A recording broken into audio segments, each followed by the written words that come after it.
USAID மூலமாக இலங்கையில் பல பிரதிநிதிகள் பணம் பெற்றதாக ஒரு தகவல் சமூக வலைதளங்களில் பரவலாக பகிரப்பட்டது. இந்த உப்பு விலை அதிகரித்தமை தொடர்பில் சமூக வலைதளங்களில் பரவலாக பேசப்பட்டு வந்தது. என்ன சரிங்க? இவர் தனது பதவியை ராஜினாமா செய்துவிட்டு யாருக்கும் அறிவிக்காமல் தான் ஆஸ்திரேலியாவில் சென்று குடியேறிவிட்டதாகவே இந்த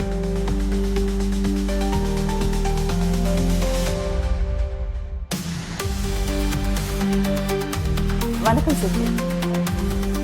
ஆமாம், கடந்த வாரத்தை போன்று இந்த வாரமும் சமூக வலைதளங்களில் வெளியான பல போலி தகவல்களின் உண்மையை ஆராய்ந்து உங்களுக்கு வழங்குவதற்காக இந்த வாரமும் நாங்கள் வந்துள்ளோம். அந்த வகையில் சுஜி, இந்த USAID மூலமாக இலங்கையில் பல பிரதிநிதிகள் பணம் பெற்றதாக ஒரு தகவல் சமூக வலைதளங்களில் பரவலாக பகிரப்பட்டது. அந்த வகையில் USAID என்றால் என்னவென்று நாம் முதலில் பார்க்க வேண்டும். USAID என்பது அமெரிக்க ஜனாதிபதி ஜோன் எஃப் கெனடியினால் ஆரம்பிக்கப்பட்ட ஒரு நிதி நிறுவனம். அதாவது உலக நாடுகளில் இருக்கின்ற அனைத்து நாடுகளுக்கும் ஏதாவது அவசர சூழ்நிலைகளின் போது, அதே போன்று உதவிகள் தேவைப்படும் போது அவர்களுக்கு வழங்குவதற்காக ஆரம்பிக்கப்பட்ட ஒரு நிதி நிறுவனமும் USAID. இதிலிருந்து தான் பணத்தை பெற்றுக்கொண்டதாக சில தகவல்கள் சமூக ஊடகங்களில் பரவி வந்தது. இது தொடர்பாக நாம் ஆய்வினை மேற்கொண்டோம். ஜனவரி மாதம் 20ஆம் தேதி டாச் என்ற ஒரு நிறுவனம் உருவாக்கப்பட்டது. இந்த உருவாக்கப்பட்டதன் நோக்கம் என்னவென்றால், இந்த USAID மூலம் நிதி வழங்கு, அதாவது சட்ட ரீதியான நிதிகள் வழங்கப்படுவதாகவும் வீண் விரயம் செய்யப்படுவதாகவும் தெரிவிக்கப்பட்டு அது தொடர்பில் ஆராய்வதற்காக எலன் மாஸ்க் தலைமையில் தான் இந்த டாச் என்ற நிறுவனம் அமைக்கப்பட்டது. தற்போது இந்த சமூக ஊடகங்களில் பகிரப்படும் தகவல்களில் இலங்கையை சேர்ந்த சில பிரமுகர்களின் பெயர்கள், அதாவது 50க்கும் மேற்பட்ட அரசியல்வாதிகள் உள்ளிட்ட சிலரின் 50க்கும் மேற்பட்ட பெயர்கள் அடங்கிய ஒரு அறிக்கை வெளியிடப்பட்டிருக்கிறது. இவர்களுக்கு பணம் வழங்கப்பட்டதாக, அதாவது இவர்களுக்கு பணம் வழங்கப்பட்டதாக கூறப்படுவதானது இலங்கையின் சனத்தொகையை குறைக்கும் நோக்கில் LGBT-யை ஊக்குவிப்பதாக, அதுதான் முக்கியமாக குறிப்பிட வேண்டிய விடயம் சரண்யா. அதற்காகவே இவர்கள் பணம் பெற்றுக் கொண்டதாக ஒரு லிஸ்டே இதுல இருக்குது. உத்தியோகபூர்வம், அதாவது இவர்கள் நிறுவனங்கள் ரீதியில் இதை குறிப்பிட்டிருக்கிறார்களே தவிர தனிப்பட்ட ஒரு நபரின் பெயரோ அல்லது பெயர் பட்டியலோ அவர்கள் எந்த சந்தர்ப்பத்திலும் வெளியிட்டிருக்கவில்லை. எனவே இவ்வாறு மேலும் நாம் இது தொடர்பில் அமெரிக்க தூதரகத்துடன் தொடர்பு கொண்டு கேட்டபோது அவர்கள் இதுவரை அதற்கான எங்களுக்கு முழுமையான அறிக்கை எம்மிடம் இன்னும் தரவில்லை.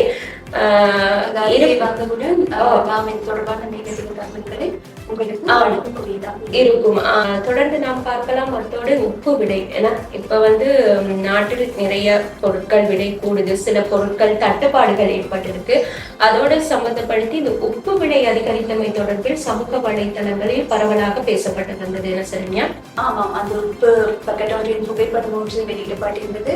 நாம் முதலில் இது தொடர்பில் ஆராயும் போது இந்த உப்பு பக்கெட்டினை எடுத்து நாம் ஆய்வுக்கு மேற்கொண்ட போது அந்த உப்பு பக்கெட்டில் குறிப்பிடப்பட்டிருந்த தொலைபேசி இலக்கமோ அல்லது குறிப்பிடப்பட்டிருந்த முகவரியோ எம்மால் தொடர்பு கொள்ள முடியாதவையாகவே காணப்பட்டது. அதே போன்று இந்த உப்பு பக்கெட்டானது 1 கிலோவிற்கான உப்பு பக்கெட்டா அல்லது 400 கிராமுக்கான உப்பு பக்கெட்டா என்பதும் தெளிவாக குறிப்பிடப்பட்டிருக்கவில்லை. அது மாத்திரமன்றி இந்த அரசாங்கம் ஆட்சிக்கு வந்ததன் பின்னரே இவ்வாறு உப்பின் விலை அதிகரிக்கப்பட்டதாக ஒரு தகவலும் அதில் தெரிவிக்கப்பட்டிருந்தது. என்னவென்றால் சரண்யா, இந்த உப்பு விலை அதிகரிப்பானது கடந்த சீரற்ற காலநிலை காலத்தில் இந்த உப்பு உற்பத்தி, அதாவது இலங்கையில் உப்பு உற்பத்தி கணிசமான அளவு குறைவடைந்து வந்தது. இதன் போது இந்தியாவிலிருந்து உப்பு இறக்குமதி செய்யப்பட்டது. இதன் போது ஹம்பாந்தோட்டையில் லங்கா உப்பு நிறுவனமானது கணிசமான அளவு உப்பின் விலையை அதிகரித்திருந்தார்கள். இருப்பினும் இந்த உப்பு விலை அதிகரிப்பானது தற்காலிகமானது என்றொன்றே அவர்கள் அறிவித்திருந்தார்கள். இதன் அடிப்படையிலேயே உப்பு விலை இவ்வாறு 200% அதிகரித்து விட்டதாக தெரிவிக்கப்பட்டிருந்தது. உப்பு விலை அதிகரிக்கப்பட்டிருந்தாலும் சரண்யா, 200% உப்பு விலை அதிகரிக்கப்படவில்லை. அதாவது 100 ரூபாயாக இருந்த 400 கிராம் உப்பு தூள், அதாவது உப்பு தூள் பாக்கெட் ஒன்று 20 ரூபாவால் அதிகப்பட்டு தற்போது 120 ரூபாவாகவும், அதே போன்று 120 ரூபாவாக காணப்பட்ட கல்லுப்பு 1 கிலோகிராம் பாக்கெட் ஒன்று 60 ரூபாவால் அதிகரிக்கப்பட்டு தற்போது 180 ரூபாவாக விற்கப்படுவதாகவும் தெரிவிக்கப்பட்டிருந்தது. அதாவது இந்த உப்பு பாக்கெட் உப்பிற்கு ஒரு கட்டுப்பாட்டு விலை நிர்ணயிக்கப்பட்டிருக்கவில்லை சரண்யா. எனவே சில நிறுவனங்கள் கணிசமான அளவு அதிகரிப்புகளை மேற்கொண்டுள்ளது. மற்றும் இந்த உப்புகளை ஆன்லைனில் மூலம் சில ஆன்லைன் விற்பனை நிலையங்களில் ஆன்லைன் மூலம் கொள்வனவு செய்யும் போது அதில் விலை வேறுபாடுகள் காணப்படுகின்றது. இருப்பினும் 200 வீதத்திலான உப்பு விலை அதிகரிக்கப்படவில்லை என்பதே உண்மை. உப்பு விலை அதிகரிக்கப்பட்டிருந்தாலும் 200 வீதத்தில் அதிகரிக்கப்படவில்லை என்பது ஒரு போலியான கருத்து. அதே போன்று சுற்றி இந்த விளையாட்டுத்துறை பிரதி அமைச்சர் சுகத் திலகரத்ன ஆஸ்திரேலியாவுக்கு சென்றுள்ளதாகவும் அங்கு சென்று குடியேறிவிட்டதாகவும் சில தகவல்கள் சமூக வலைதளங்களில் பரவலாக பகிரப்பட்டதனை நம்மால் அவதானிக்க முடியும். எனினும் இது தொடர்பில் நாம் பல இடங்களில் ஆய்வுகளை மேற்கொண்டோம். அதன் அடிப்படையில் நாம் முதலில் பாராளுமன்றத்தில் தொடர்பு கொண்டிருந்த போது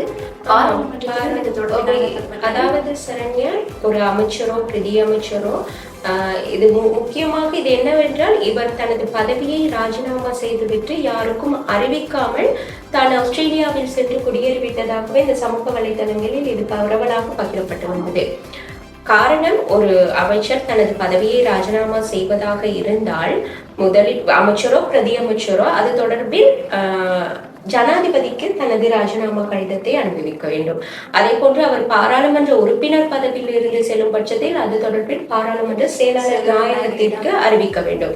எனவே இவ்வாறான அறிவித்தல்கள் எதுவும் விடுக்கப்பட்டிருக்கிறதா என்று ஆராய்ந்த போது அவ்வாறான எந்தவித அறிவித்தல்களும் இல்லை. அமைச்சரிடமும் நாம் நிறுவிய போது அவர்களும் தெரிவித்திருந்தார்கள். அதாவது ஒரு பிரதி அமைச்சரோ தனிப்பட்ட ரீதியாக செல்ல வேண்டும் என்றால் அமைச்சருக்கு அறிவிக்க வேண்டிய அவசியம் இல்லை என்றும், அதே போன்று பிரதி அமைச்சரையும் நாம் தொடர்பு கொண்டு கேட்டபோது அவரும் கூறியிருந்தார், எனக்கு ராஜினாமா செய்ய வேண்டியதற்கான எந்தவித தேவைப்பாடு என்னவென்றால் சரண்யா, அவர் ஆஸ்திரேலியா சென்றிருக்கிறார். அதாவது அவர் தனிப்பட்ட விஜயத்திற்காக அவரது குடும்ப உறுப்பினர்கள் சிலர் ஆஸ்திரேலியாவில் உள்ளதாகவும் அவருடைய சொந்த தேவைக்காகவே அந்த சுற்றுப்பயணத்தை மேற்கொண்டிருக்கிறார். எதிர்வரும் 20ஆம் தேதி அவர் மீண்டும் நாட்டிற்கு திரும்ப உள்ளதாகவும் அவர் அறிக்கையிட்டிருந்தார். இது தொடர்பில் பரவலாக பேசப்பட்டது. ஆனால் ஒரு அமைச்சர் எங்கு சென்றாலும் முதலில் அறிவித்து எல்லோருக்கும் தெரிவித்து விட்டு செல்ல வேண்டும் என்பது இதன் மூலம் தெரிகிறது. என்ன சரண்யா? அதே போன்று சுஜித் பிரபல பாடகர் சிங்கள பாடகி யோகானி நாம் அனைவருக்கும் தெரிந்த ஒருவர். அவர் தொடர்பான சில தகவல்களும் சமூக வலைதளங்களில் பகிரப்பட்டு வருகின்றன.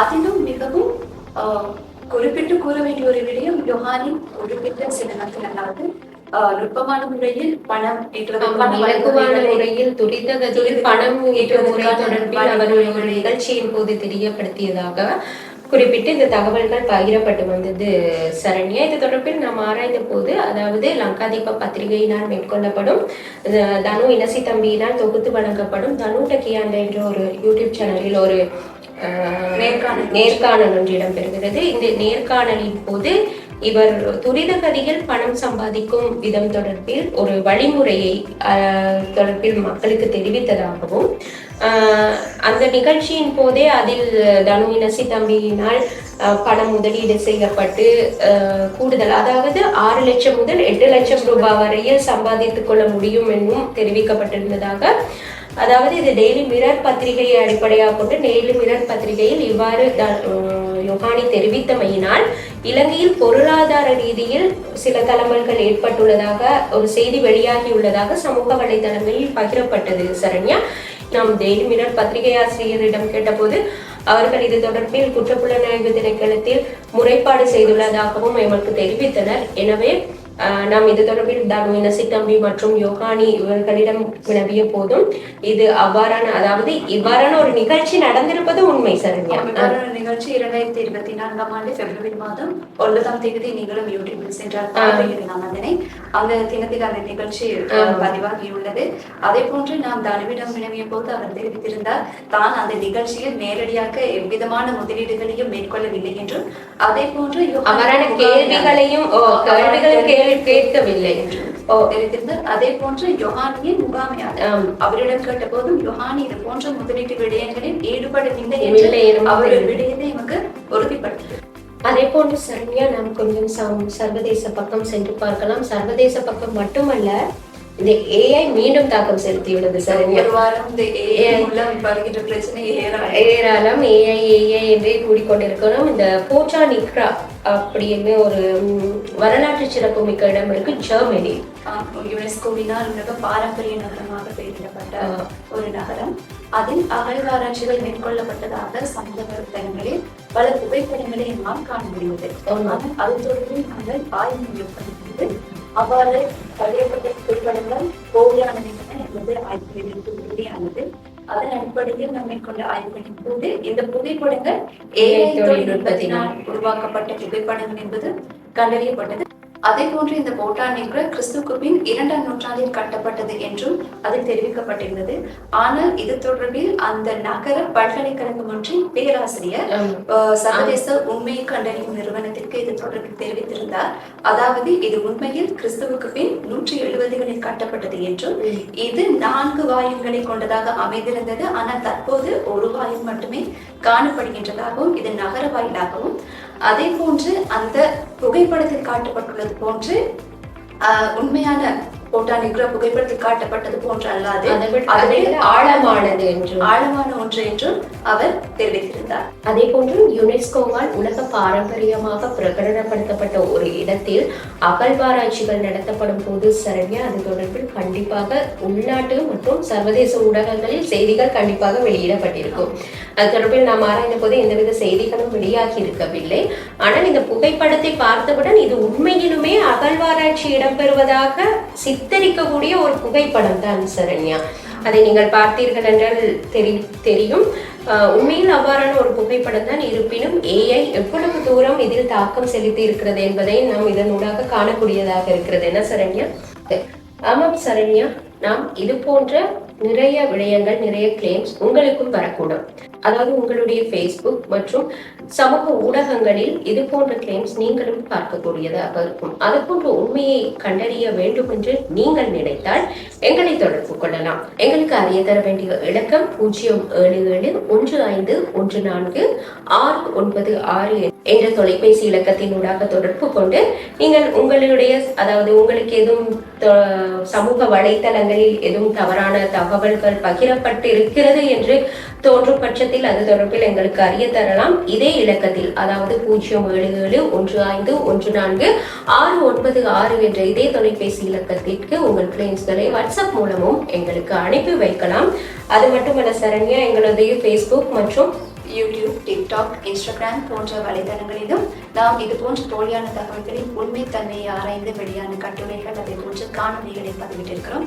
நீங்கள் அவற்றில் சென்று இது தொடர்பான தெளிவை உடனுக்குடன் பெற்றுக்கொள்ளக்கூடியதாக இருக்கும். எமது வாட்ஸ்அப் சேனலையும் ஃபாலோ செய்து வைத்துக் கொள்ளுங்கள். உங்களுக்கு உடனடியாக உண்மை கண்டறியும் தகவல்களை உங்கள் கைக்கு கொண்டு வரக்கூடியதாக இருக்கும்.